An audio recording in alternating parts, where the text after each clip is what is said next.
Un café le matin au petit déjeuner, le café à 10 h à la machine à café avec ses collègues, le café à 13 h après le repas pour digérer, le café de 16 h pour se redonner de l'énergie puisqu'on arrive en fin de journée, on commence à être un petit peu fatigué, et le fameux café en début de soirée pour avec son ami lorsqu'on va dans un bistrot, on prend ce petit café, le petit café social comme on dit, et forcément si tu es dans cette démarche-là, tu peux très vite tomber dans une addiction à la caféine et tu peux commencer à ressentir les effets secondaires de la caféine. Alors nous ne sommes pas tous tolérants de la même manière à la caféine. Certaines personnes ne peuvent pas boire une seule goutte de café, ne peuvent pas prendre une seule goutte d'une boisson à base de caféine, et d'autres personnes vont pouvoir consommer 3, 4, 5 tasses de café dans la journée sans forcément ressentir directement les effets de la caféine. Alors aujourd'hui, cette vidéo s'adresse particulièrement aux personnes qui désirent réduire, voire complètement arrêter leur consommation de café, puisque je vais donner des alternatives, des boissons alternatives au café qui auront les mêmes effets que le café, mais qui n'auront pas les effets indésirables que peut apporter la caféine.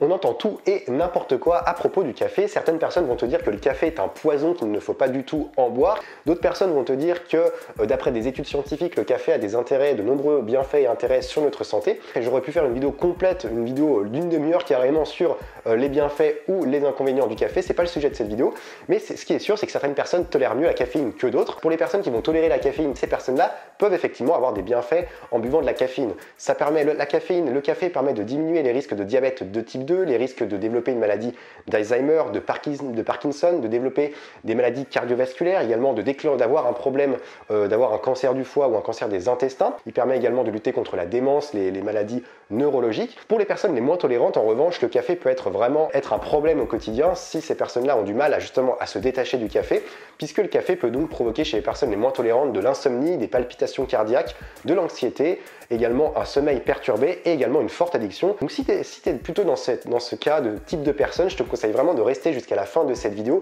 puisque toutes les alternatives que je vais te partager dans cette vidéo vont forcément t'aider et vont te permettre de te détacher du café et d'aller vers des alternatives beaucoup plus saines avec beaucoup moins d'effets secondaires. Rapidement, avant de te partager mes 6 alternatives au café, je te rappelle que tous les lundis matins à 7 h, j'envoie un email rempli d'astuces. Si toi aujourd'hui tu as envie d'aller plus loin et être le maître de ton bien-être, d'avoir le contrôle sur ton bien-être et notamment sur ton alimentation et sur les produits que tu utilises au quotidien, si tu en as marre de te faire berner par les différentes marques, le greenwashing, et que tu veux réellement avoir des astuces et des conseils pour adopter une vie plus saine et naturelle sans te ruiner, et bien ces emails du lundi matin peuvent réellement t'aider. Donc je t'invite à aller jeter un œil au lien dans ma description pour t'inscrire. C'est totalement gratuit et sans engagement. Alors la première alternative au café, il s'agit du thé. Alors moi je te conseille 3 types de thé en particulier. Dans un premier temps, je te conseille le thé vert, ensuite je te conseille le thé matcha et en troisième lieu, je te conseille le thé rooibos. Donc dans un premier temps, le thé vert, et on t'en parle souvent, on te vante régulièrement ses mérites et c'est totalement justifié puisque le thé vert est très riche en antioxydants. Principale molécule active qui est l'EGCG va être à l'origine de nombreux bienfaits. Donc notamment, c'est le GCG, enfin le thé vert de manière générale, va te permettre d'améliorer tes performances cognitives, d'améliorer ta mémoire, de te donner également de l'énergie sur le long terme. Alors c'est vrai que certaines personnes vont me dire oui, le thé c'est bien, mais ça contient de la théine qui contient un petit peu de caféine, et si on commence à en boire des litres par jour, forcément on va retrouver les effets secondaires de la caféine et c'est pas forcément ce qu'on recherche. Donc je te conseille quand même de limiter ta consommation de thé, de ne pas en abuser tout simplement et de ne pas dépasser 3 tasses de thé vert par jour. Les autres bienfaits du thé vert, c'est que le thé vert va te permettre de brûler des graisses, donc c'est intéressant si tu es dans une période de perte de poids. Il va également permettre de prévenir des maladies cardiovasculaires, de prévenir du cancer, d'abaisser le mauvais cholestérol dans le sang, etc. Ensuite, on a le thé vert matcha. Alors c'est un type de thé vert, peut-être que tu sais ce que c'est, du thé qui est réduit en poudre qu'on va diluer dans de l'eau chaude. Pour que tu puisses un petit peu t'imaginer, une tasse de café contient environ 100 mg de caféine et t'apporte de l'énergie entre 1 heure et 3 heures, alors qu'une tasse de thé vert, de thé matcha, contient environ 25 mg de caféine, mais en revanche, cette tasse de thé matcha va t'apporter de l'énergie pendant 4 à 6 heures. Donc c'est beaucoup plus intéressant pour toi, sachant que le thé matcha a également de nombreux bienfaits sur ta santé. Il améliore la concentration, il réduit également le stress et l'anxiété, il ralentit le vieillissement des cellules et il permet également d'alcaliniser le corps Et le troisième type de thé que je te conseille, il s'agit du thé rooibos, alors on l'appelle également le thé rouge. C'est un thé qui vient d'Afrique du Sud et qui a également des bienfaits assez intéressants sur ta santé, puisqu'il est intéressant pour les problèmes de peau, pour les problèmes intestinaux.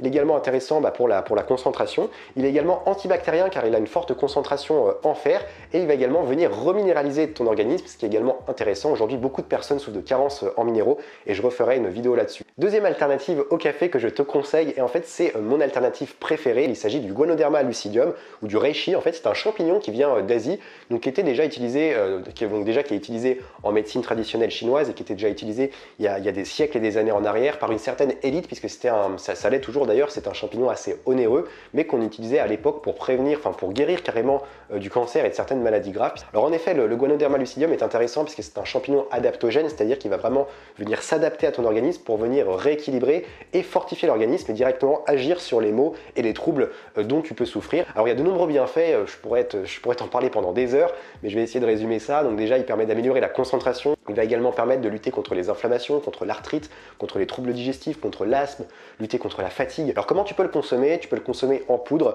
en gélule, en comprimé, en tranches également séchées puisque c'est un champignon.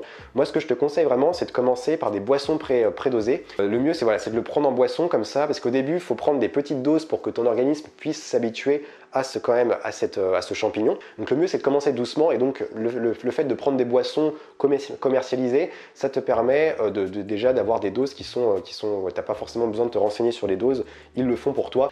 Troisième alternative au café, il s'agit encore une fois de deux plantes. Alors il s'agit du maca et du guarana. Alors le maca, c'est une plante adaptogène tout comme le reishi, c'est-à-dire qu'elle va vraiment s'adapter en fonction de ton organisme et rééquilibrer tous les différents les troubles et les maux que tu peux subir au quotidien. Alors le maca a une composition très riche, une composition nutritionnelle très riche, qui va donc lui conférer des propriétés donc à la fois énergisantes. Ça va permettre également de rééquilibrer le système nerveux, et donc cette plante va te permettre donc de lutter contre tout ce qui est anxiété, stress, et également tout ce qui est dépression ou du moins baisse de morale. Donc le maca, tu retrouves souvent de la poudre de maca que tu peux te préparer donc en boisson, et c'est très bien par exemple le matin pour venir remplacer ton fameux café. Ensuite, on retrouve le guarana. Alors si tu fais du sport, tu as peut-être déjà entendu ça.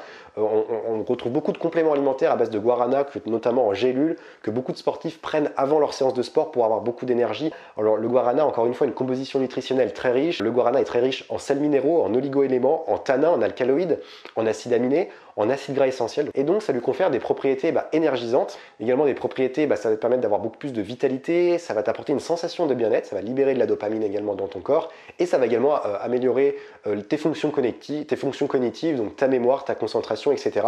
Donc le guarana, tu retrouves un petit peu sous toutes les formes, en boisson, en gélule, en comprimé, etc. Quatrième alternative au café, à la caféine, il s'agit des infusions énergisantes. Alors je te conseille notamment deux infusions, une infusion de citron et une infusion de gingembre. Alors tu peux même associer les deux, te faire une infusion de gingembre auquel tu vas rajouter du citron. Alors l'infusion de citron, elle va être riche en nombreux micronutriments, en vitamine C, en phosphore, en magnésium, en manganèse, en fer, en cuivre, et donc ça va lui conférer de nombreux bienfaits, notamment des bienfaits de détox. Ça va détoxifier ton organisme dès le matin, ça va également venir l'hydrater, ça va également alcaliniser ton corps, ça va booster ton système immunitaire, ça va également permettre d'accélérer le métabolisme, et donc ça va favoriser la perte de poids. Au niveau de l'infusion de gingembre, alors l'infusion de gingembre, elle a de fortes propriétés énergisantes, donc évite de consommer plutôt des infusions de gingembre l'après-midi, sinon tu peux souffrir de troubles du sommeil. Le gingembre a également une composition nutritionnelle très importante, ce qui va lui conférer de nombreux bienfaits, donc déjà pour te permettre de te booster et de t'apporter de l'énergie, et ça va également avoir d'autres... D'ailleurs, je te remets ma vidéo sur le gingembre, puisque le gingembre a de nombreux bienfaits, comme par exemple le fait de lutter contre les nausées, les vomissements, contre les troubles respiratoires, notamment contre l'asthme, prévenir du cancer, augmenter la libido, etc. Donc je t'invite à aller revoir ma vidéo sur le gingembre.